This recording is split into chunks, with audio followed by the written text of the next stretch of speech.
नमस्कार दोस्तों, मैं हूं बेनाम और आप सुन रहे हैं हॉरर कहानी, वो भी मेरी जुबानी। दोस्तों, आज की हमारी कहानी पश्चिम बंगाल के कोलकाता शहर के रहने वाले एक लड़के की है जिसका नाम विकास है। तो चलिए अब ये कहानी विकास के पॉइंट ऑफ व्यू से सुनते हैं। लेकिन कहानी को शुरू करने से पहले, जैसा कि मैं आप लोगों से हमेशा कहता हूं कि वैसे तो आप लोगों ने बहुत सी हॉरर कहानियां सुनी होंगी, लेकिन मुझे पूरी उम्मीद है कि आज की हमारी ये कहानी सुनकर आपको सच में डर का एहसास होने वाला है। बस मेरी आपसे इतनी गुजारिश है कि आप अगर इस कहानी को पूरा सुनेंगे तो आपको सच में बहुत ज्यादा मजा आने वाला है। साथ ही अगर आप पहली बार हमारे इस चैनल पर आए हैं तो चैनल को अभी सब्सक्राइब कर लीजिए। ऐसा करने से हमारी और आपकी नजदीकियां बढ़ जाएंगी और आगे आने वाली वीडियो आप तक आसानी से पहुंच जाएगी। तो ज्यादा समय ना लेते हुए जल्दी से अपनी कहानी को शुरू करते हैं। नमस्कार दोस्तों, मेरा नाम विकास है और मैं पश्चिम बंगाल के कोलकाता शहर का रहने वाला हूं। पेशे से एक ऑटो ड्राइवर हूं और आज मैं आप लोगों के लिए जो कहानी लेकर आया हूं वो मेरे इसी ऑटो ड्राइविंग वाले काम के दौरान मेरे साथ हुई एक बहुत ही भयानक और डरावनी घटना की कहानी है। दरअसल जब तक मेरे साथ वो हादसा नहीं हुआ था तब तक मैं भूत प्रेत और किसी भी आत्मा वात्मा वाली बात को सिर्फ बेबुनियादी और मनगढ़ंत मानता था, क्योंकि मेरा ऐसा मानना था कि जो कोई भी इंसान ऐसी भूत प्रेत वाली बातें करता है उसका या तो मानसिक संतुलन खराब होता है या फिर उसने पी रखी होती है। क्योंकि मैं हर बार मेरे मन में यही सोचता था कि इंसान मरने के बाद सिर्फ मर जाता है, उसकी आत्मा वगैरह कभी भी वापस नहीं आती। क्योंकि एक तरफ तो ऐसा सुनने में आता है कि जिस तरीके से अपन कपड़े बदलते हैं ठीक उसी तरीके से मरने के बाद आत्मा अपना शरीर बदल लेती है। तो अगर ये वाली थ्योरी सही है तो फिर इस थ्योरी के हिसाब से तो कोई भी आत्मा या फिर भूत प्रेत हो ही नहीं सकते। और अगर लोग ये कहते हैं कि भूत प्रेत होते हैं तो फिर ये वाली बात गलत है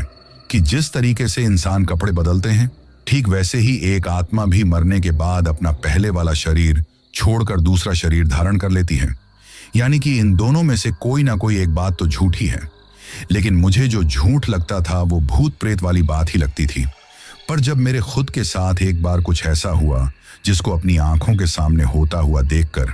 मुझे ये विश्वास हुआ कि वास्तव में ही जिस तरीके से हर सिक्के के दो पहलू होते हैं वैसे ही हमारी इंसानी दुनिया में भी एक पहलू ऐसा है जो हम जिंदा लोगों को अपनी आंखों के सामने दिखाई नहीं देता है। और जिसको दिखाई दे जाता है वो खुद को खुशकिस्मत नहीं बल्कि बदकिस्मत ही समझता है। क्योंकि अगर किसी को भी वो दूसरा पहलू दिखाई दे जाता है तो उसको देखने के बाद या तो वो इंसान वही की वही मर जाता है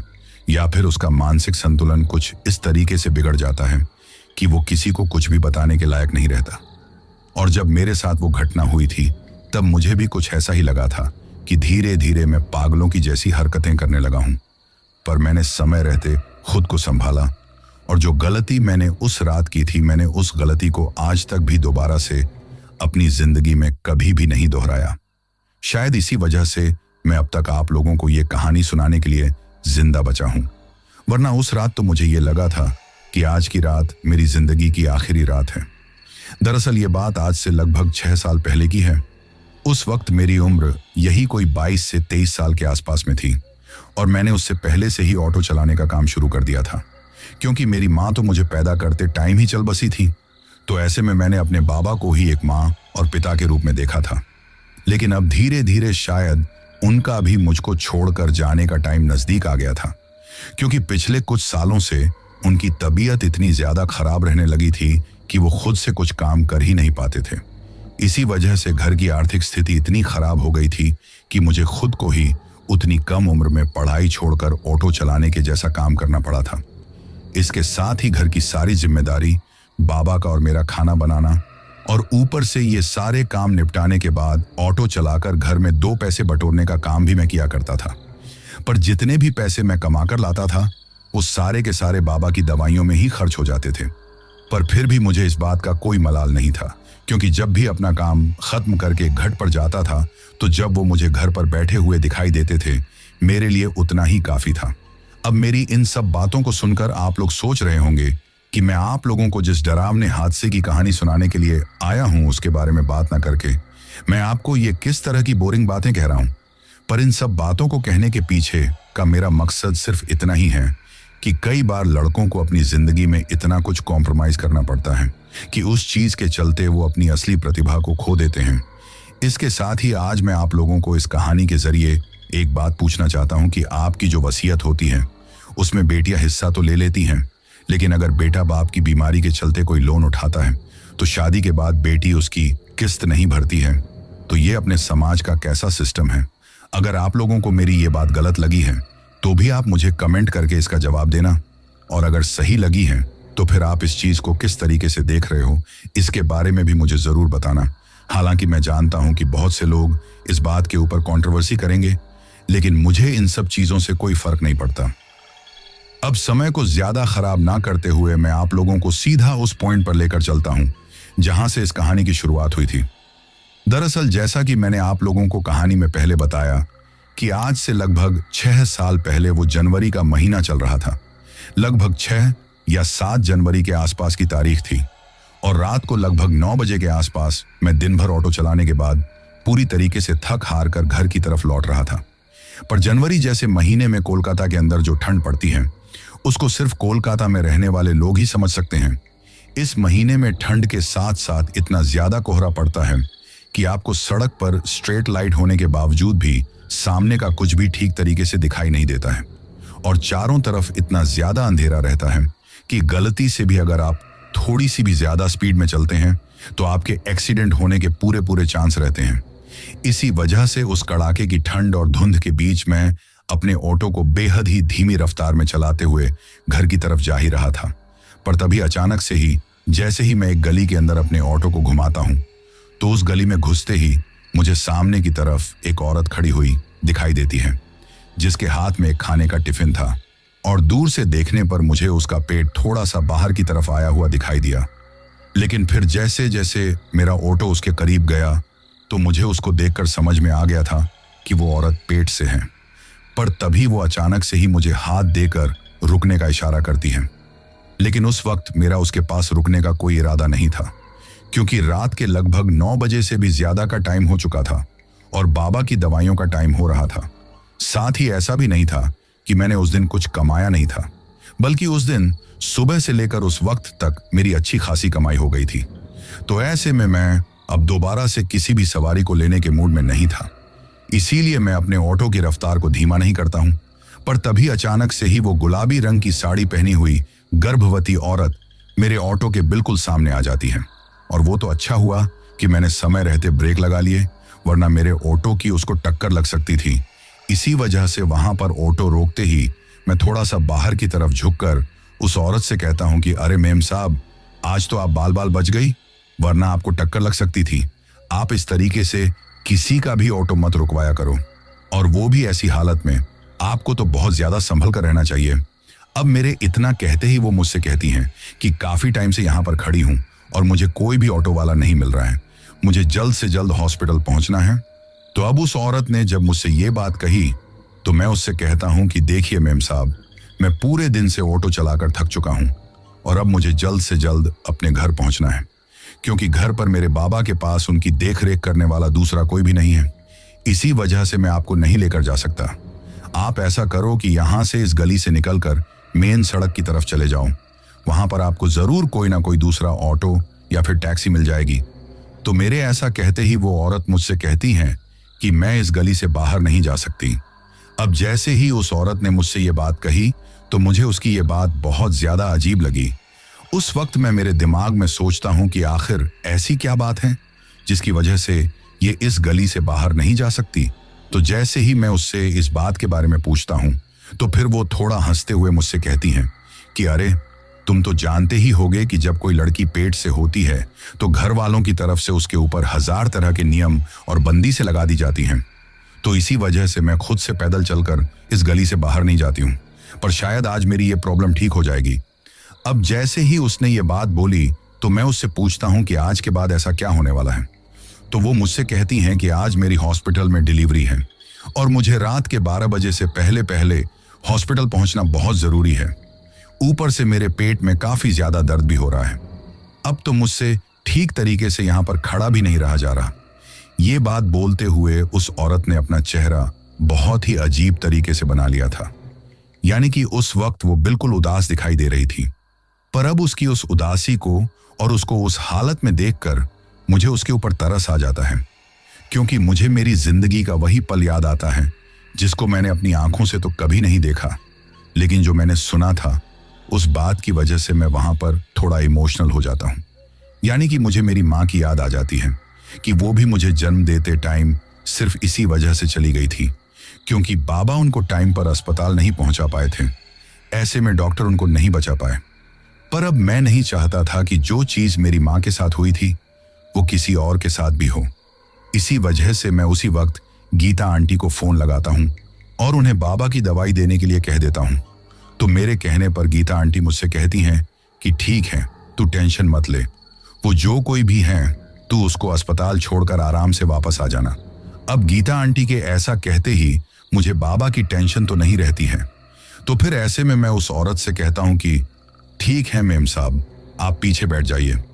मैं आपको हॉस्पिटल छोड़ देता हूं। अब मेरे ऐसा कहते ही वो औरत ऑटो में बैठकर मुझे मेरे कंधे के ऊपर हाथ रखकर कहती है कि इस सामने वाली गली से ऑटो मत निकालना, तुम ऐसा करो कि पीछे की तरफ वो जो छोटी सी सकरी गली है उस तरफ से ले लो। अब जब उसने मुझसे ये बात कही तो मैं उससे पूछता हूं कि इस तरफ से ऑटो को निकालने में क्या दिक्कत है। तो वो मुझसे कहती हैं कि अरे, इस वक्त अगर मोहल्ले वालों ने मुझे अकेले जाते हुए देख लिया तो वो कई तरह की बातें बनाएंगे। अब उसके द्वारा ये बात कहते ही जब मैं फिर से उससे कुछ पूछने लगता हूं तो वो मुझसे कहती हैं कि सारी बातें यहीं पर खड़े खड़े पूछोगे या फिर ऑटो को स्टार्ट भी करोगे। तो अब उसके द्वारा थोड़ा गुस्से में होकर ये बात कहते ही मैं अपने ऑटो को वापस घुमाकर उसी गली से निकलने लगता हूं जिसके लिए वो मुझे बोल रही थी। पर तभी जब मैं वापस मेन सड़क के ऊपर आ गया तो उससे कहता हूं कि आखिर आप अकेली ही डिलीवरी करवाने के लिए क्यों जा रही हैं? आपके हस्बैंड आपके साथ क्यों नहीं है? तो मेरे इतना कहते ही वो एक अजीब सी आवाज में मुंह बनाते हुए कहती हैं कि वो तो एक नंबर का बेवड़ा है, पड़ा होगा कहीं पर दारू पीकर। अब उसके ऐसा कहते ही मैं उससे कहता हूं कि तो फिर आपको अपनी सास को साथ में रखना चाहिए था। तो मेरे ऐसा कहते ही वो मुझसे कहती हैं कि वो औरत तो साथ में ना रहे वही अच्छा है, उससे अच्छा तो मैं अकेले ही सारी चीजों को मैनेज कर लूंगी। अब जब उसने मुझसे ये बात कही तो मैं समझ जाता हूं कि शायद कोई फैमिली प्रॉब्लम है, इस वजह से ये औरत अकेली ही अपनी डिलीवरी करवाने के लिए जा रही है। पर तभी बातों ही बातों में मैं उससे ये तो पूछना भूल ही गया था कि आखिर उसको कौन से अस्पताल जाना है। इसी वजह से जैसे ही मुझे ये बात याद आई तो मैं उसे कहता हूं कि अरे मैम साहब, आपने मुझे ये तो बताया ही नहीं कि आपको कौन से अस्पताल जाना है। तो मेरे ऐसा कहते ही वो मुझे एक ऐसे नर्सिंग होम का नाम बताती हैं जिसको मैं बिल्कुल भी नहीं जानता था। इसी वजह से मैं उससे कहता हूं कि मेरे को यहाँ ऑटो चलाते हुए इतने साल हो गए हैं, लेकिन मैंने तो आज तक ऐसे किसी भी नर्सिंग होम का ना ही तो नाम सुना है और ना ही कभी देखा है। तो अब मेरे ऐसा कहने पर वो मुझसे कहती हैं कि मैं तुम्हें जैसा जैसा चलने के लिए कह रही हूं तुम वैसे वैसे चलते रहो। अब जब उसने मुझसे ये बात कही तो फिर मैं सोचता हूं कि चलो ये भी ठीक है, हो सकता है कोई नया नर्सिंग होम खुला होगा जिसके बारे में मुझे अब तक पता नहीं है। ऐसा सोचकर मैं चुपचाप अपने ऑटो को जैसा जैसा वो बताती जा रही थी वैसे वैसे चलाते रहता हूं। कहने का मतलब जिस रास्ते पर मुड़ने के लिए वो मुझसे कह रही थी मैं उस पर अपने ऑटो को कभी इधर तो कभी उधर घुमा रहा था। पर तभी मैं नोटिस करता हूं कि देखते ही देखते वो औरत मुझे कोलकाता शहर से काफी दूर ले आई थी और देखते ही देखते जब शहर पीछे की तरफ छूट गया और मैं उसके साथ एक सुनसान और सिंगल सड़क पर अपने ऑटो को लेकर चल रहा था तो मुझे एक पल के लिए अपने मन में यह महसूस होता है कि कहीं मैं किसी गलत चीज के चक्कर में तो नहीं पड़ रहा हूं। पर तभी मैं अपने मन को समझाते हुए खुद से ही कहता हूं कि अरे यार, ये औरत तो वैसे ही पेट से है, आखिर ये मेरे साथ क्या ही करेगी। पर तभी एक बात थी जो बार बार मेरे दिमाग में खटक रही थी कि कोई भी नर्सिंग होम शहर को छोड़कर इस सुनसान इलाके में क्यों बनेगा, क्योंकि पेशेंट तो हमेशा शहर के आसपास ही रहते हैं। तो ऐसे में वो औरत मुझे उस तरफ क्यों लेकर जा रही थी इसके बारे में मुझे बिल्कुल भी नहीं पता था। पर तभी ऑटो चलाते चलाते ही मैं उस औरत से पूछता हूं कि मैम साहब, आपने उस नर्सिंग होम का क्या नाम बताया था? तो इस बार मेरे ऐसा पूछने पर वो मुझे फिर से उसका नाम बताती हैं और जैसे ही मैं उस नाम को सुनता हूं तो दिमाग के ऊपर काफी ज्यादा जोर डालने पर मुझे याद आता है कि जब मैं 10वीं क्लास में पढ़ा करता था, उस वक्त अखबार में किसी इसी तरह के नाम के नर्सिंग हाउस की एक खबर आई थी। और उस खबर में लिखा था कि उस नर्सिंग हाउस में आग लगने की वजह से उसमें जितने भी पेशेंट थे वो जिंदा जल गए थे और शायद तब से वो नर्सिंग हाउस बंद ही पड़ा है। पर अब मेरे दिमाग में ये बात कंफर्म नहीं थी कि क्या ये औरत उसी नर्सिंग हाउस के बारे में बात कर रही है या फिर उसी नाम से कोई दूसरा नर्सिंग हाउस खुल गया है, क्योंकि मैं तो हमेशा ही सिर्फ अपने ऑटो में सवारियों को बैठाने और उतारने से मतलब रखता था। अब किस जगह पर कौन सा नया नर्सिंग हाउस या फिर बाकी की चीजें ओपन हो रही हैं, मुझे इन सब चीजों में कोई इंटरेस्ट नहीं था। इसी वजह से देखते ही देखते मैं उस औरत के साथ मेन कोलकाता शहर से लगभग 10 से 15 किलोमीटर साइड में आ चुका था।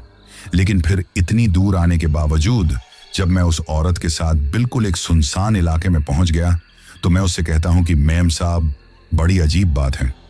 आप वाला ये नर्सिंग हाउस शहर से इतनी दूर क्यों है? और जब आपके साथ कोई ऐसी प्रॉब्लम थी कि आपके घर वाले आपके साथ नहीं आ सकते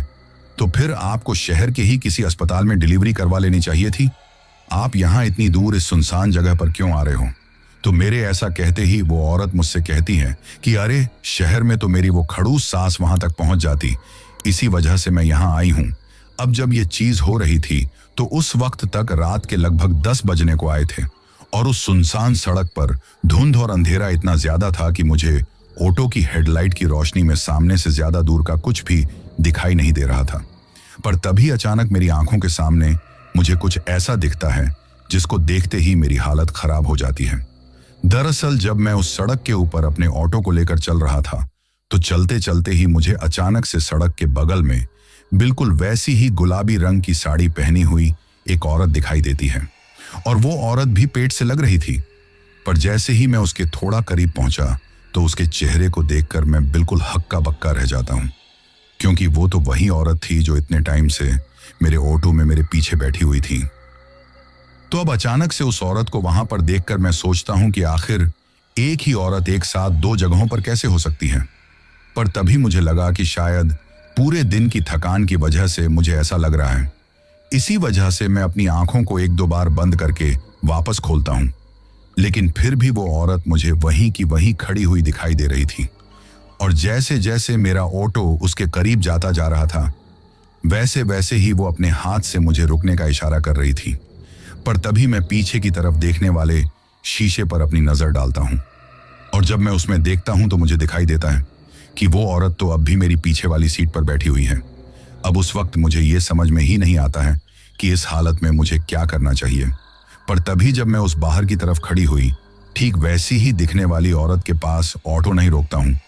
तो वो मेरे पीछे की तरफ जो औरत बैठी हुई थी वो अचानक से ही अपने एक हाथ को मेरे कंधे के ऊपर रखती है और मुझसे कहती हैं कि तुझे दिखाई नहीं दे रहा? वो बेचारी ऑटो को रोकने का इशारा कर रही है, तो फिर भी तू क्यों नहीं रोक रहा? अब जब उसने ये बात बोली थी तो एक तो उसकी जो आवाज थी वो पूरी तरीके से बदल चुकी थी, यानी कि उसकी आवाज को सुनकर मुझे ऐसा लग ही नहीं रहा था कि मेरे पीछे कोई एक अकेली औरत बैठी हुई है, बल्कि मुझे ऐसा लग रहा था कि जैसे वहां पर एक साथ 3 से 4 औरतें एक मिली हुई आवाज में बोल रही हैं। और ऊपर से जैसे ही उसने मेरे कंधे के ऊपर हाथ रखा तो मुझे ऐसा महसूस हुआ कि जैसे किसी औरत का हाथ नहीं बल्कि कोई बहुत ही भारी चीज मेरे कंधे पर रख गई हो, क्योंकि उस वक्त उस हाथ का मुझे अपने कंधे पर इतना ज्यादा वजन महसूस हो रहा था कि मुझे ऐसा लग रहा था कि अगर थोड़ी देर और इसने मेरे कंधे पर अपने हाथ को रखा तो शायद मेरी हड्डियां टूट जाएंगी। और ऊपर से उसके हाथ की उंगलियों का जो स्पर्श था वो इतना ज्यादा नुकीला और अजीब सा था कि जैसे उसकी हाथ की उंगलियों के ऊपर काफी लंबे लंबे नाखून हो।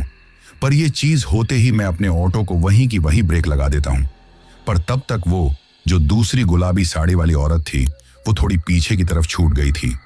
इसी वजह से वो धीरे धीरे चलते हुए ऑटो के पास आती हैं और फिर उस औरत के बगल में ही बैठ जाती हैं जो हूबहू बिल्कुल उसकी जैसी ही दिखाई दे रही थी। पर अब ये चीज होते ही मैं इतना ज्यादा डर चुका था कि उस वक्त मेरे गले से आवाज भी नहीं निकल रही थी। और मैं ही क्या, मेरी जगह अगर वहां पर कोई और दूसरा शख्स भी होता तो उसकी भी बिल्कुल यही हालत हो जाती। पर जैसे ही पीछे की तरफ से मुझे फिर से एक साथ उन 4-5 औरतों के जैसी मिली हुई आवाज में सुनाई देता है कि अब आगे की तरफ चलो, तो उनके ऐसा कहते ही मैं वापस से अपने ऑटो को वहां से स्टार्ट कर लेता हूं। पर अब मेरे दिमाग में एक साथ कई तरह की बातें चल रही थी। उस वक्त मुझे लग रहा था कि क्या वास्तव में ही ये औरत कोई साधारण औरत है या फिर यहाँ पर मेरे साथ कुछ और ही हो रहा है। लेकिन इससे पहले कि मेरी इन सब बातों का मुझे कोई जवाब मिल पाता, अचानक से ही मुझे फिर से उस सड़क के ऊपर एक साथ दो औरतें खड़ी हुई दिखाई देती हैं और वो दोनों भी बिल्कुल हूबहू उनकी तरह ही दिखाई दे रही थी। यानी कि उन्होंने भी वही गुलाबी रंग की साड़ी पहन रखी थी। साथ ही ठीक उस औरत के जैसा ही उनके पेट आया हुआ था और उनकी शक्ल भी बिल्कुल उससे मिली हुई थी। यानी कि ऐसा लग रहा था कि जैसे वही औरत सड़क पर दोबारा से खड़ी हुई हो। अब एक ही औरत को एक साथ चार चार जगहों पर देखकर तो मेरा दिमाग चकराने लगा था। पर यह सब कुछ होता हुआ देखकर मैं ये समझ गया था कि आज मेरे साथ जो कुछ भी हो रहा है ये कोई साधारण चीज नहीं, बल्कि मैं किसी बहुत ही भयानक और डरावनी चीज के जाल में फंस गया हूं। पर जैसे ही मैं उन दोनों के पास ऑटो रोकता हूं तो वो दोनों भी पीछे वाली सीट के ऊपर आकर बैठ जाती हैं। पर अब जैसे ही वो दोनों पीछे वाले सीट के ऊपर आकर बैठती तो मैं सोचता हूं कि अब तो ये चार औरतें ही पीछे वाली सीट पर बहुत मुश्किल से बैठी हुई हैं। ऐसे में शायद अब कोई और औरत दिखाई नहीं देगी। लेकिन तभी अचानक से ही मुझे मेरी ऑटो के बराबर पीछे की तरफ से कोई भागता हुआ दिखाई देता है और जब मैं ऑटो चलाते चलाते साइड वाले शीशे में देखता हूं तो मुझे दिखाई देता है कि वही गुलाबी रंग की साड़ी पहने हुए और अपने पेट के ऊपर हाथ रखे हुए वो औरत मेरे ऑटो के बराबर भाग रही है। पर तभी अचानक ही पीछे की तरफ वो जो चारों औरतें बैठी हुई थीं, वो चारों की चारों ही अपने एक एक हाथ को मेरे दोनों कंधों पर रखती हैं और जैसे ही उन चारों के हाथ मुझे मेरे कंधे पर महसूस होते हैं तो मुझे ऐसा लगता है कि जैसे अब तो मेरी हड्डियां टूट ही जाएगी। पर वो तो अच्छा हुआ कि मैंने समय रहते ऑटो को ब्रेक लगा दिए। ऐसे में ऑटो के रुकते ही वो भागती हुई औरत आगे वाली सीट पर आकर मेरे बगल में ही बैठ जाती है। यानी कि मेरी जो सीट थी उसके ऊपर थोड़ी बहुत जगह बची हुई थी। ऐसे में वो पीछे की तरफ जगह ना होने की वजह से मेरे पास ही बैठ जाती है। पर उस औरत को अपने इतना करीब पाकर मेरी तो हालत ही खराब हो जाती है, जिसकी वजह से उस वक्त मेरे हाथ पैर अजीब तरीके से कपकपाने लगते हैं। क्योंकि तब तक मुझे ये बात अच्छी तरीके से समझ में आ गई थी कि जिन चीजों को मैं बचपन से सिर्फ मनगढ़ंत कहानियां और मानसिक संतुलन खराब होने की वजह से की जाने वाली बातें समझता था, आज वैसा ही कुछ वास्तव में मेरे साथ हो रहा है। तो इसका मतलब जो कुछ भी मैं इतने दिनों से सुनता आया था वो कोई मनगढ़ंत कहानियां नहीं होती थी, बल्कि कोई ना कोई आधी हकीकत तो आधा फसाना जरूर होता था। अब मैं उन 5 औरतों के साथ अपने ऑटो को लेकर उस सुनसान सड़क पर चलता ही जा रहा था, क्योंकि अब मेरी दोबारा से उनसे ये पूछने की हिम्मत नहीं थी कि आखिर और कितना दूर चलना पड़ेगा। पर तभी अचानक से ही उस सड़क के ऊपर एक टी पॉइंट आता है और उस टी पॉइंट के ऊपर जैसे ही मेरा ऑटो पहुंचता है तो मुझे मेरे ऑटो के सामने एक साथ 10 से 12 औरतें भागती हुई दिखाई देती हैं। यानी कि वो 10-12 औरतें अचानक से ही आकर मेरे ऑटो के सामने खड़ी हो गई थी और उस वक्त उनकी सांसें कुछ इस तरीके से ऊपर नीचे हो रही थी जैसे कि वो काफी दूरी से भाग कर आ रही हो। पर जो ताज्जुब वाली बात थी वो ये थी कि वो 10-12 औरतें और कोई नहीं बल्कि वही एक औरत थी जो सबसे पहले मेरे ऑटो में बैठी थी। यानी कि बिल्कुल वही हुलिया, वही गुलाबी रंग की साड़ी और उतना ही निकला हुआ पेट। पर मुझे ये समझ में नहीं आया कि आखिर वो 5 औरतें तो पहले से ही मेरे ऑटो में बैठी हुई हैं और अब ये 10-12 औरतें मेरे ऑटो में कहाँ बैठेंगी। लेकिन इससे पहले कि मैं कुछ बोल पाता, वो सारी की सारी औरतें मेरे ऑटो के ऊपर कुछ इस तरीके से लपक गई थीं जैसे कि किसी मक्खी के छत्ते के ऊपर मक्खियां लपकती हैं। अब उन सब की सब औरतों को मेरे ऑटो के ऊपर चढ़ जाने के बाद मैं सोचता हूं कि कहीं इनके वजन से ऑटो का टायर ना फट जाए। पर मजबूरी में फिर से मुझे अपने ऑटो को स्टार्ट करना पड़ता है। अब मैं ऐसी कंडीशन में था कि पीछे वाली सीट पर 4 औरतें थीं और आगे वाली सीट पर भी 4 औरतें ही थीं और उन चारों के बीच में मैं बिल्कुल इस तरीके से सिमट कर बैठा हुआ था जैसे कि काफी सारी मुर्गियों के बीच में कोई एक अंडा पड़ा हुआ हो।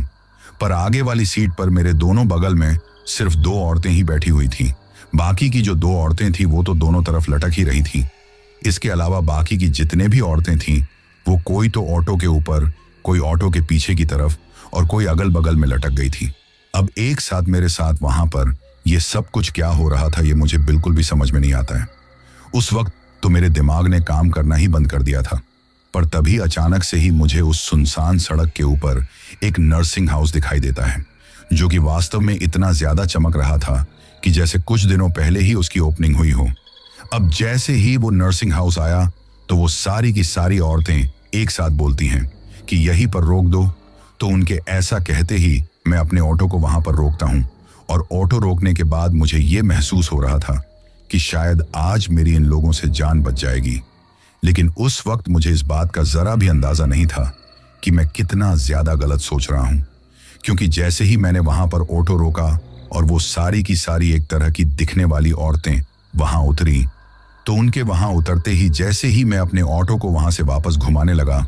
तो उन इतनी सारी एक तरह की दिखने वाली औरतों में से एक औरत मुझसे बोलती हैं कि अरे तुम कहाँ जा रहे हो, तुम भी हमारे साथ अंदर चलो। तो अब जैसे ही मैंने उनके मुंह से ये बात सुनी तो मैं बिल्कुल बौखला जाता हूँ और किसी फड़फड़ाते हुए पंछी की तरह उनसे कहता हूँ कि वो मेरे बाबा घर पर बीमार हैं, तो मुझे जल्द ही उनके पास जाना है। ऐसे में मैं आप लोगों के साथ नहीं रुक सकता। पर जैसे ही मैंने ये बात बोली तो अचानक से ही वो जो इतना चमकता धमकता नर्सिंग हाउस दिख रहा था वो पलक झपकते ही एक जले हुए राख के ढेर में बदल जाता है। यानी कि उसकी दीवारें बिल्कुल काले धुएं से सनी हुई थीं और कुल मिलाकर वो एक ऐसी बिल्डिंग के रूप में दिखाई दे रहा था जिसमें कई सालों पहले आग लग चुकी हो। लेकिन उस बिल्डिंग का हुलिया बदलने के साथ साथ ही वहां पर वो जितने भी औरतें थीं उन सब का भी हुलिया बदल चुका था। यानी कि कुछ देर पहले जिस गुलाबी रंग की साड़ी में वो मुझे एक नॉर्मल इंसान के जैसी दिखाई दे रही थी, अब उनमें से हर किसी के चेहरे के ऊपर कुछ इस तरह के बदलाव आ गए थे जिनसे उनका चेहरा किसी डायन के जैसा दिखाई दे रहा था। और ऊपर से वो सारी की सारी औरतें वहां से गायब हो गई थीं। सिर्फ एक औरत ही बची हुई थी जो पीछे से मेरे साथ सबसे पहले ऑटो में बैठी थी। अब जैसे ही मैंने उस एक औरत को वहां पर देखा तो मैं अजीब तरीके से रोते हुए हाथ जोड़कर उससे कहता हूं कि मैंने तुम्हारा क्या बिगाड़ा है, मुझे छोड़ दो। तो मेरे ऐसा कहने पर वो मुझसे कहती हैं कि बिगाड़ा तो मैं भी किसी का कुछ नहीं था, फिर भी मेरे साथ ऐसा क्यों किया। अब ये बात बोलते बोलते वो मेरे करीब आती हैं और अचानक से ही लपक कर मेरी गर्दन को अपने हाथ से कुछ इस तरीके से पकड़ती हैं जैसे कि कोई किसी मुर्गे को हलाल करने से पहले पकड़ता है। पर उसके द्वारा उस तरीके से मेरी गर्दन को पकड़ते ही जब उसके वो नुकीले नाखून मेरी गर्दन के ऊपर चुभने लगे तो मुझे बहुत भयंकर दर्द होता है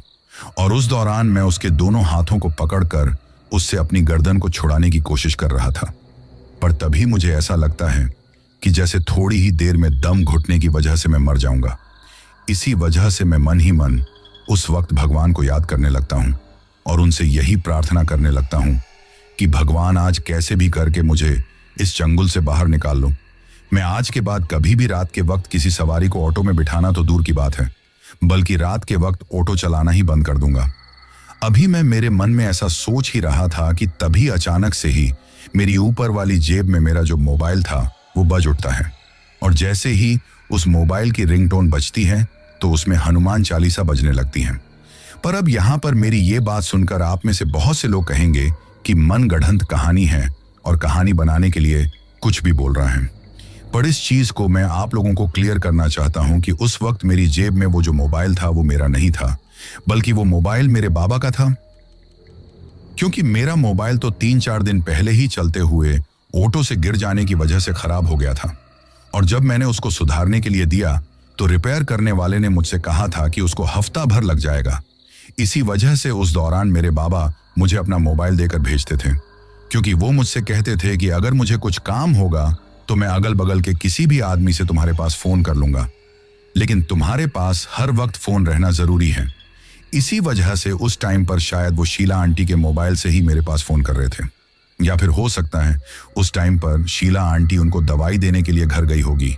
इसी चीज के चलते उनसे फोन लेकर वो मेरे पास फोन कर रहे होंगे। पर जैसे ही मेरे उस मोबाइल में हनुमान चालीसा बजी तो अचानक से ही वहां से सब कुछ गायब हो जाता है और कुछ सेकंड पहले उस डायन की तरह दिखने वाली औरत ने जब मुझे अपने दोनों हाथों से पकड़कर गर्दन के बल ऊपर उठा रखा था, तो जब वो अचानक से गायब हुई तो मैं धड़ाम से नीचे गिर जाता हूं। पर गिरते वक्त मेरा सिर अपने ही ऑटो में पीछे से लग जाता है, जिसकी वजह से मेरा वहां से खून निकलने लगता है। यानी कि उस वक्त ऊपर से गिरने की वजह से मेरा सिर फूट गया था। पर जैसे ही मुझे ये चीज महसूस हुई कि मेरे सिर पर पीछे की तरफ से ऑटो में लगने की वजह से खून निकल आया है, तो फिर मैं अपने एक हाथ से अपने सिर को पीछे की तरफ से पकड़ता हूं और फिर वहां से अपने ऑटो को लेकर वापस जितना तेज हो सका उतनी तेज स्पीड में शहर की तरफ आने लगता हूं। लेकिन उस दौरान भी मुझे दिखाई देता है कि वो एक अकेली औरत बिल्कुल उसी तरीके से 10 से 12 औरतों की तरह दिखते हुए मेरे ऑटो के पीछे दौड़ने लगती हैं। यानी कि उस वक्त जब मैं अपने ऑटो को वहां से भगा रहा था और जल्द से जल्द घर पहुंचने की कोशिश कर रहा था, तो वो सारी की सारी औरतें मेरे ऑटो के पीछे भागने लगी थीं। पर उस दौरान मैंने अपने ऑटो के अंदर ही हनुमान चालीसा चला दी थी। इस वजह से उस रात तो जैसे तैसे करके मैं उन सब से बचकर अपने घर पर पहुंच गया था। लेकिन घर पहुंचते ही जब बाबा ने मुझसे पूछा कि तुम्हारे सिर पर चोट कैसे लग गई, तो फिर मैं उन्हें कुछ बहाना बना देता हूं और जो कुछ भी उस रात मेरे साथ हुआ था उसके बारे में उन्हें कुछ भी नहीं बताता हूं, क्योंकि मैं नहीं चाहता था कि वो किसी भी फालतू की टेंशन में पड़े।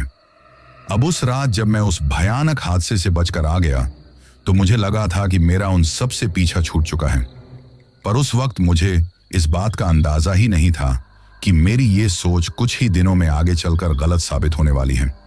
क्योंकि इससे आगे भी मेरे साथ कुछ ऐसा होने वाला था जिसके बारे में शायद अब तक आप लोगों ने भी इस कहानी को सुनते हुए नहीं सोचा होगा। दरअसल उस रात के बाद मुझे नींद आना ही बंद हो गई थी। जब भी कभी मैं सोने की कोशिश करता था तो मुझे ऐसा लगता था कि जैसे वो औरत अब भी मेरे अगल बगल में ही कहीं पर खड़ी हुई है। इसी वजह से आंखें बंद करने के बाद उसका चेहरा याद आते ही मैं डर कर बैठ जाता था। और ये सब कुछ उसी रात से हो रहा था जिस रात मेरे साथ वो सब हुआ था। पर तब मुझे इस बात का एहसास नहीं था कि आगे चलकर इससे भी ज्यादा और भी कुछ भयानक होने वाला है। पर क्योंकि मैं तो शुरू से इन सब भूत प्रेत चुड़ैल डायन ऐसी बातों को मानता नहीं था,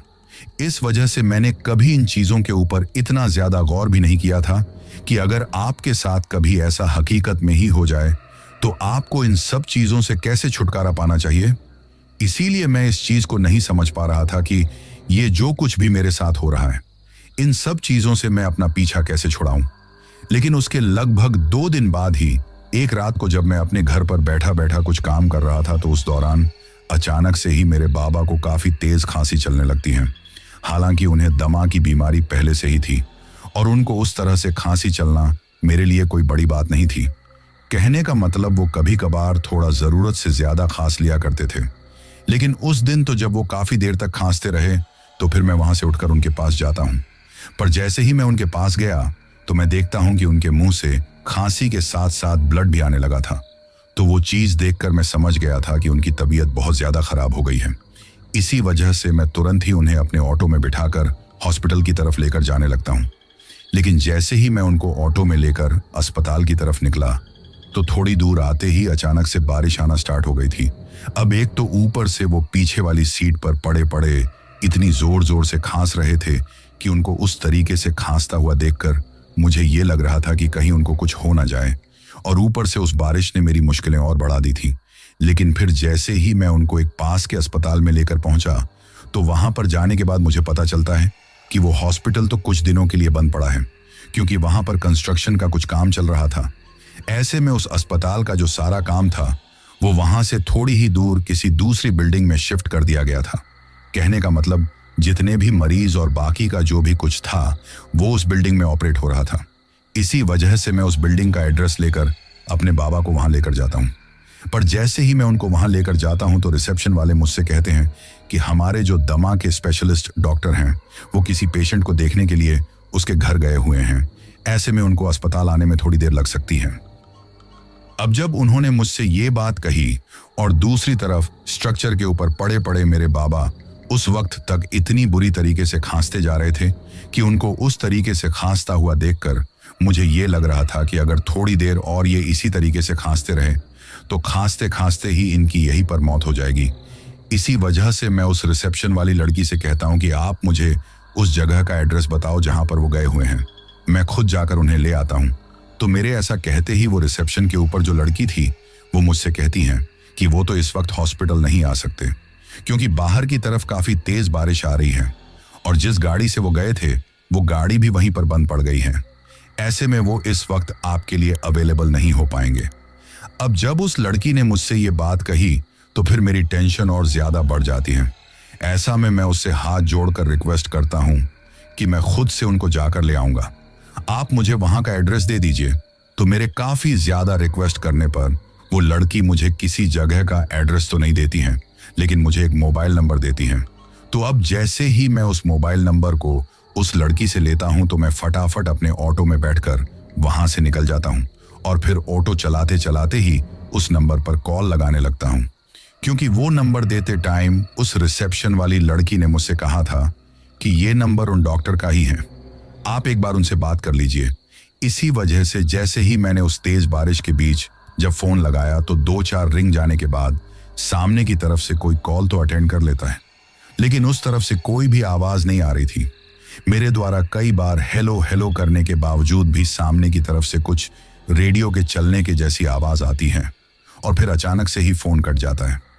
इसके बाद मैंने उस नंबर पर कई बार कॉल लगाने की कोशिश की, लेकिन वो नंबर हर बार ही नेटवर्क से बाहर बता रहा था। ऐसे में मुझे ये समझ ही नहीं आ रहा था कि अब मैं अपने ऑटो को किस तरफ लेकर जाऊं, क्योंकि जिस जगह पर वो डॉक्टर गया हुआ था मुझे तो उस जगह का एड्रेस ही नहीं पता था। लेकिन तभी अचानक से ही किसी दूसरे नंबर से मेरे पास कॉल आता है और जब मैं उस नंबर को देखता हूं तो मेरे मन ही मन में सोचता हूं कि आखिर ये किसका नंबर हो सकता है। पर जैसे ही मैं फोन उठाता हूं तो उठाते ही सामने की तरफ से मुझे किसी की आवाज सुनाई देती है और सुनने में वो आवाज किसी अधेड़ उम्र के इंसान की लग रही थी, क्योंकि जैसे ही मैंने फोन उठाकर हेलो बोला तो सामने की तरफ से आवाज आती है कि तुम जिस शख्स को इस वक्त तलाश कर रहे हो मैं वही बोल रहा हूं, तो ऐसे में तुम जितना जल्दी हो सके उतना जल्दी मेरे पास पहुंच जाओ। अब जैसे ही मैंने ये बात सुनी तो मैं सोचता हूं कि शायद सामने की तरफ से वही डॉक्टर साहब बोल रहे हैं जिनके पास मैंने अभी किसी दूसरे नंबर पर कॉल किया था। तो इसी वजह से जैसे ही मैं ये बात सुनता हूं तो उनसे कहता हूं कि आप कहाँ हो, मैं इसी वक्त आपको लेने के लिए आ रहा हूं, मेरे बाबा अस्पताल में बहुत ज्यादा प्रॉब्लम में हैं, तो आप जल्दी से मेरे साथ यहां पर आकर उनका इलाज करो। तो मेरे ऐसा कहते ही सामने की तरफ से आवाज आती है कि इलाज तो सबका हो जाएगा, एक बार तुम यहां आओ तो सही। ऐसा कहकर वो सामने की तरफ से जो कोई भी बोल रहा था, जिसको मैं डॉक्टर समझ रहा था, वो मुझसे कहता है कि मैं तुम्हें एड्रेस तो नहीं समझ सकता, लेकिन तुम कॉल चालू रखो और जैसा मैं कहता जा रहा हूं वैसे वैसे रास्ता तय करके मेरे पास आ जाओ। तो फिर उस रात मैं लगभग आधे घंटे तक उस आदमी के बताए अनुसार कोलकाता की सारी गलियों को पार करके धीरे धीरे एक लंबी सी सिंगल और सुनसान सड़क की तरफ जा रहा था। जब वो सारा शहरनुमा इलाका पीछे की तरफ छूट गया तो मैं उस आदमी से फोन पर कहता भी हूं कि अरे डॉक्टर साहब, शहर वाला इलाका तो पीछे ही छूट गया है, कहीं आप मुझे अपना एड्रेस बताने में चूक तो नहीं कर रहे हो सकता है आप मुझे किसी और तरफ बुलाना चाह रहे हो और मैं गलती से कहीं दूसरी तरफ जा रहा हूं। तो मेरे ऐसा कहते ही वो डॉक्टर मुझसे कहता है कि नहीं नहीं, तुम बिल्कुल सही जगह पर आ रहे हो, जिस सड़क पर इस वक्त तुम हो उसी सड़क पर थोड़ी दूर आगे ही मेरी गाड़ी खराब हुई खड़ी है, मैं तुम्हें वहीं पर मिलूंगा। अब जब उसने मुझसे ये बात कही तो मैं सोचता हूं कि शायद हो सकता है आगे की तरफ किसी गांव में वो किसी का इलाज करने के लिए गए होंगे, तो वापस लौटते वक्त उनकी गाड़ी खराब हो गई होगी। अपने दिमाग में इसी तरह की बातें सोचकर मैं चुपचाप उस सिंगल सड़क पर काफी दूर आगे की तरफ निकल आता हूं, लेकिन लगभग 15 से 20 मिनट तक उस सड़क पर चलने के बाद ना जाने क्यों, लेकिन मुझे ऐसा महसूस होता है कि जैसे मैं उस सड़क पर पहले भी कभी आ चुका हूं। पर उस वक्त मुझे ये याद नहीं आ रहा था कि आखिर मैं वहां कब आया था, क्योंकि एक तो बाबा की टेंशन थी और अब उस तेज बारिश के बीच मुझे वो डॉक्टर नहीं मिल रहा था, तो ऐसे में दिमाग ठीक तरीके से काम ही नहीं कर रहा था। इसी वजह से मैं उस चीज को याद नहीं कर पा रहा था कि आखिर मैं वहां पहले कब आया था। लेकिन फिर देखते ही देखते जैसे जैसे वो सड़क और ज्यादा उस जंगलनुमा इलाके के बीच जाती गई, तो फिर अचानक से ही उस तेज बारिश के बीच मुझे अपनी आंखों के सामने कुछ ऐसा दिखाई देता है जिसको देखकर मुझे सब कुछ याद आ जाता है। दरअसल उस सड़क के बिल्कुल एक घुमावदार वाले पॉइंट पर घूमते ही मुझे अचानक से ही सामने की तरफ वही जला हुआ नर्सिंग हाउस दिखाई देता है, जिस नर्सिंग हाउस तक उस दिन मैं उन चुड़ैल की तरह दिख रही औरतों को छोड़ने के लिए आया था। हालांकि मैं यहां पर यह बात पूरे दावे के साथ भी नहीं कह सकता है कि वो एक से ज्यादा औरतें थीं या फिर एक औरत ही थी, पर उस जगह पर जाते ही मुझे याद आता है कि ये तो वही गेस्ट हाउस है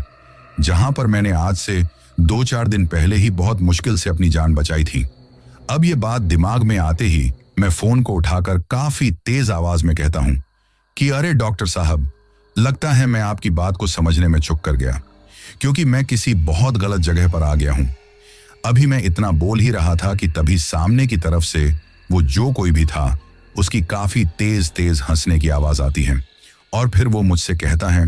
कि तुम बिल्कुल सही जगह पर आए हो। अभी वो इतना बोल ही रहा था कि तभी मुझे उस नर्सिंग हाउस के बाहर एक पुरानी सी एम्बेसडर कार खड़ी हुई दिखाई देती है और उस कार के ऊपर एक डॉक्टर का निशान भी लगा हुआ था, जिसको देखकर हर कोई समझ सकता था कि ये कार किसी डॉक्टर की है। पर तभी अचानक से ही मुझे उस खंडहर नुमा और जले हुए नर्सिंग हाउस के गेट के ऊपर एक सफेद कोट पहना हुआ एक आदमी खड़ा हुआ दिखाई देता है, जिसके हाथ में एक टॉर्च थी। उसको वहां खड़ा हुआ देखकर इससे पहले कि मैं कुछ सोच या समझ पाता, मुझे मेरे फोन के ऊपर फिर से उसकी आवाज सुनाई देती है और वो मुझसे कहता है कि मैं यहाँ सामने की तरफ खड़ा हुआ हूँ, लेकिन मेरे पास मेरा कुछ सामान है जिसको मैं अकेला नहीं उठा सकता। ऐसे में तुम अपने ऑटो को थोड़ा आगे की तरफ लेकर आओ और इस सामान को उठाने में मेरी मदद करो। अब जैसे ही उसने फोन पर मुझसे ये बात बोली तो मैं सोचता हूँ कि बहुत ही अजीब आदमी है। यहाँ मुझे जल्द से जल्द इसको अपने बाबा के पास लेकर जाना है और ये कोई सामान उठाने की बात कर रहा है, लेकिन फिर भी मुझे मजबूरी में उसकी बात माननी पड़ती है और मैं अपने ऑटो को उस नर्सिंग होम के बाहर वाले गेट के बिल्कुल सामने खड़ा करके उस तेज बारिश के बीच दोनों हाथों को अपने सिर के ऊपर करके भागते हुए अंदर की तरफ जाता हूं। लेकिन जैसे ही मैं अंदर की तरफ जाता हूं तो मुझे वहां का वो पूरा का पूरा लिविंग एरिया खाली दिखाई देता है। उस वक्त वहां पर जली हुई कुर्सियां, स्ट्रक्चर और हॉस्पिटल का कुछ पुराना सामान पड़ा हुआ था।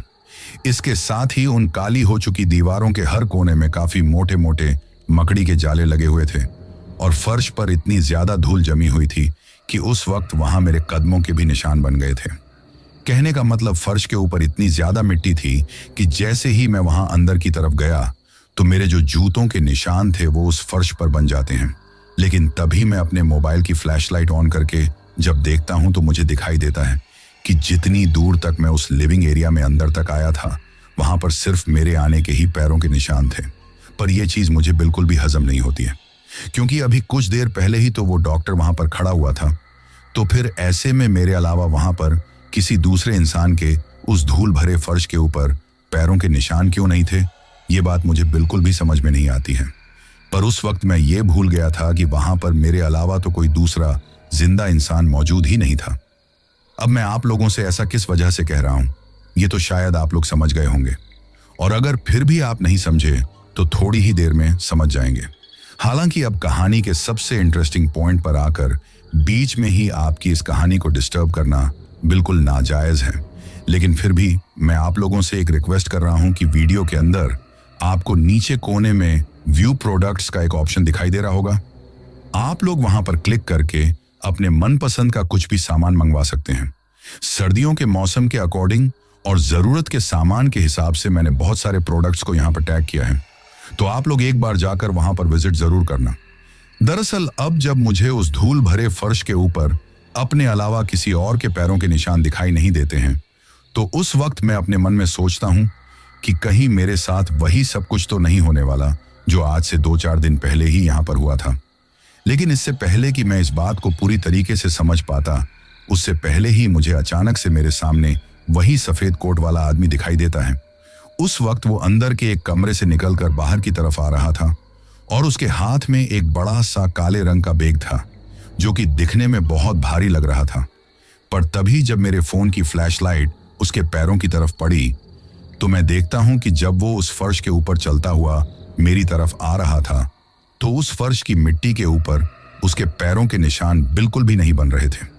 यानी कि ऐसा लग रहा था कि जैसे वो उस फर्श के ऊपर चल नहीं रहा हो बल्कि तैर रहा हो।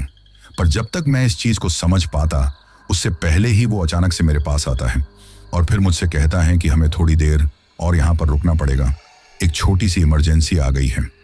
मुझसे ये बात कहकर वो उस बड़े से काले रंग के बैग को वहीं पर मेरे पैरों के पास रख देता है और उसके बाद सीढ़ियों से चढ़ते हुए ऊपर की तरफ जाने लगता है। अब जब वो वहां से ऊपर की तरफ जाने लगा तो मैं उससे कहता हूं कि डॉक्टर साहब, मेरे बाबा हॉस्पिटल में काफी बीमार हैं, आप एक बार चलकर उनको देख लेते तो मेरे लिए अच्छा रहता। अब जैसे ही मैंने ये बात बोली तो वो उन सीढ़ियों पर चढ़ते चढ़ते ही मुझसे कहता है कि अच्छा, तो अब तुम्हारे लिए कुछ भी नहीं होने वाला। अब जैसे ही उसने मुझसे ये बात बोली तो मैं उसकी इस बात के पीछे की वजह समझ नहीं पाता, पर मुझे ये बात कहने के बाद वो उस अंधेरे में न जाने ऊपर की तरफ कहाँ चला गया था। पर उस वक्त मुझे तो एक बात समझ में नहीं आ रही थी कि जो नर्सिंग हाउस आज से कई सालों पहले जलकर एक खंडहर में बदल चुका है, वहां पर यह डॉक्टर इतनी रात को कर क्या रहा है। यही बात सोचते हुए मैं भी उसके पीछे पीछे उन सीढ़ियों से चढ़कर ऊपर की तरफ जाने लगता हूं। लेकिन मैं जैसे जैसे ऊपर की तरफ जा रहा था वैसे वैसे ही मुझे वहां पर एक औरत की अजीब तरीके से करहाने की आवाज सुनाई दे रही थी। और वो आवाज कुछ इस तरह की थी जैसे कि कोई औरत बहुत ज्यादा दर्द में हो और किसी ने उसके मुंह को दबाकर उसकी चीखों को रोक रखा हो। उस आवाज को सुनकर मुझे ये समझ में ही नहीं आता है कि आखिर इस खंडहर नुमा बिल्डिंग के अंदर ये डॉक्टर और ऊपर से ये औरत की अजीब सी दबी दबी हुई करहाने की आवाज, यहां पर ये सब चल क्या रहा है। पर शायद वहां पर कुछ ऐसा हो रहा था जो इंसान की आंखों के लिए सिर्फ एक धोखा था। कहने का मतलब वो कुछ ऐसी नकारात्मक और पारलौकिक काली शक्तियां थीं जिनको समझ पाना हर किसी के बस की बात नहीं होती है। पर शायद उस रात मुझे कुछ ऐसा दिखाई देने वाला था जिसको देखकर मैं वहां पर वो जो कुछ भी चल रहा था उसको थोड़ी ही देर में समझ जाता हूं। दरअसल जैसे ही मैं उस अंधेरे वाली जगह में उन सीढ़ियों से चढ़कर थोड़ा आगे की तरफ आता हूं तो मुझे दिखाई देता है कि वहां पर एक कमरे के बाहर एक जले हुए बोर्ड के ऊपर कुछ धुंधले धुंधले अक्षरों में ऑपरेशन थिएटर के जैसा कुछ लिखा हुआ था। और वो जो औरत की अजीब तरीके से करहाने की आवाज आ रही थी वो उसी कमरे के अंदर से आ रही थी। इसी वजह से मैं धीरे धीरे दबे हुए कदमों के साथ उस कमरे के दरवाजे तक जाता हूं। लेकिन उस वक्त उस कमरे का जो दरवाजा था वो आधे से ज्यादा बंद पड़ा हुआ था। पर उस बंद दरवाजे के ऊपर भी एक ऐसा शीशा लगा हुआ था जिसके अंदर बाहर पूरी तरीके से साफ साफ देखा जा सकता था। इसी वजह से जैसे ही मैं उस दरवाजे के पास जाकर खड़ा होता हूं तो उस शीशे के अंदर से मुझे उस कमरे का कुछ ऐसा नजारा दिखाई देता है जिसको देखकर मेरी आंखें फटी की फटी रह गई थीं और डर के मारे मेरे पैर वहां पर कुछ इस तरीके से कपकपाने लगे थे जैसे कि मुझे कोई हाई वोल्टेज का करंट लग गया हो। पर जो कुछ भी उस वक्त मैं अपनी आंखों के सामने देख रहा था वो भी किसी करंट से कम नहीं था, क्योंकि उस वक्त मैं देखता हूं कि उस कमरे के अंदर ऑपरेशन थिएटर का पूरा सेटअप लगा हुआ है। पर जितनी भी मशीनें थीं वो पूरी तरीके से काली और जंग लगी हुई थी। इसके साथ ही उनके ऊपर छड़े हुए उस काले रंग को देखकर हर कोई ये समझ सकता था कि वो काफी टाइम पहले ही किसी भयानक आग की चपेट में आ चुकी है। पर फिर भी उन मशीनों के अंदर लाल पीली रोशनी टिमटिम रही थी जैसे कि वो आज भी पूरी तरीके से काम कर रही हो। पर इन सब चीजों के साथ साथ मुझे वहां पर एक चीज ऐसी दिखाई दी थी जिसके ऊपर विश्वास कर पाना उस वक्त मेरे लिए मुश्किल ही नहीं बल्कि नामुमकिन था। और वो चीज ये थी कि उस ऑपरेशन थिएटर के अंदर स्ट्रक्चर के ऊपर एक औरत लेटी हुई थी जो कि गर्भवती थी और शायद उस रात उसकी डिलीवरी होनी थी। लेकिन जैसे ही मैं उस औरत के चेहरे की तरफ देखता हूं तो उसका चेहरा देखकर मैं बिल्कुल हक्का बक्का रह जाता हूं, क्योंकि उस स्ट्रक्चर के ऊपर जो औरत लेटी हुई थी वो और कोई नहीं बल्कि वही थी जिसको 2 दिन पहले मैंने उसी नर्सिंग हाउस तक छोड़ा था। पर छोड़ते छोड़ते मुझे ये बात अच्छी तरीके से समझ में आ गई थी कि वो कोई जिंदा औरत नहीं थी बल्कि वो तो कोई भटकती हुई आत्मा थी। पर अब उसी औरत के पास मैं उस डॉक्टर को खड़ा हुआ देखता हूं जो उन मशीनों को सेट करने में लगा हुआ था। पर तभी देखते ही देखते मेरी आंखों के सामने ही वो डॉक्टर एक बड़ा सा धारदार हथियार लेकर उस औरत के पेट को बिल्कुल बीचों बीच में से काट देता है और उसके बाद उसके पेट को 2 हिस्सों में फाड़कर उसके पेट में जो बच्चा था उसको पैरों के बल पकड़कर उसके पेट से बाहर निकाल देता है। पर जैसे ही उस डॉक्टर ने वहां पर यह चीज की तो कोई भी औरत उस तरीके से अपना पेट कटने की वजह से या तो बहुत तेज तरीके से चीखती चिल्लाती या फिर उस एक झटके में ही वो उस दर्द को सहन ना करके वहीं की वहीं मर जाती। लेकिन वहां पर इस चीज का बिल्कुल उल्टा हुआ था। कहने का मतलब जैसे ही उस डॉक्टर ने उस पेट को फाड़कर उसमें से वो बच्चा बाहर निकाला तो वो औरत वहां पर जोर जोर से हंसने लगी थी। वो सब कुछ होता हुआ देखकर इससे पहले कि मुझे हार्ट अटैक आता मैं उससे भी भयानक चीज अपनी आंखों के सामने होती हुई देखता हूं। और वो चीज ये थी कि उस बच्चे को उस औरत के पेट से बाहर निकालते ही वो औरत खुद और वो जो डॉक्टर था वो दोनों उस बच्चे को उसी धारदार हथियार से छोटे छोटे टुकड़ों में काटकर वहां पर उसको खाने लगते हैं। अब ये चीज देखते ही मुझे समझ में आ गया था कि ये कोई साधारण और जिंदा इंसान नहीं है, बल्कि मैं यहां पर किसी बहुत ही भयानक और भूतिया जाल में फंस गया हूं। ये बात दिमाग में आते ही मैं तुरंत ही वहां से काफी तेज कदमों के साथ उन सीढ़ियों से उतरते हुए जैसे ही लिविंग एरिया से भागकर बाहर की तरफ जाने की कोशिश करता हूं, तो अचानक से ही मेरा एक पैर उस काले रंग के बैग से टकरा जाता है, जिस बैग को कुछ देर पहले वो डॉक्टर वहां पर रखकर गया था। और जैसे ही मेरा पैर वहां पर टकराता है तो मैं धड़ाम से नीचे गिर जाता हूं। पर नीचे गिरने के बाद मैं तुरंत ही वहां से उठकर जब बाहर भागने की कोशिश करता हूं, तो अचानक से ही उस बैग के अंदर से एक हाथ निकलकर बाहर आता है और उस हाथ ने मेरे एक पैर को बुरी तरीके से पकड़ लिया था। पर उस हाथ को देखकर मुझे ये तो समझ में आ गया था कि वो हाथ किसी औरत का था, क्योंकि उस हाथ के ऊपर गुलाबी रंग की चूड़ियां थीं। पर तभी देखते ही देखते उस बैग के अंदर से सिर्फ वो हाथ ही नहीं, बल्कि एक पूरी की पूरी औरत ही बाहर निकलती है। और वो औरत और कोई नहीं थी, बल्कि वही थी जिसको अभी कुछ सेकंड पहले ही अपना ही पेट काटकर उस बच्चियों को बाहर निकालते हुए मैं देखकर आया था, जिसको वो डॉक्टर और वो खुद खा रहे थे। पर जैसे ही मैंने ये चीज होते हुए देखी तो मैं समझ गया कि शायद ये लोग अब मुझे भी उस बच्चे की तरह छोटे छोटे टुकड़ों में काट कर यहां पर खाने वाले हैं, क्योंकि उस वक्त मुझे ये बात भी अच्छी तरीके से समझ में आ गई थी कि वो डॉक्टर भी कोई जिंदा इंसान नहीं था। पर तभी अचानक से ही पता नहीं मुझे क्या होता है और मैं अपनी जेब से अपना लाइटर निकालता हूं, जिसको मैं हमेशा ही साथ रखता था।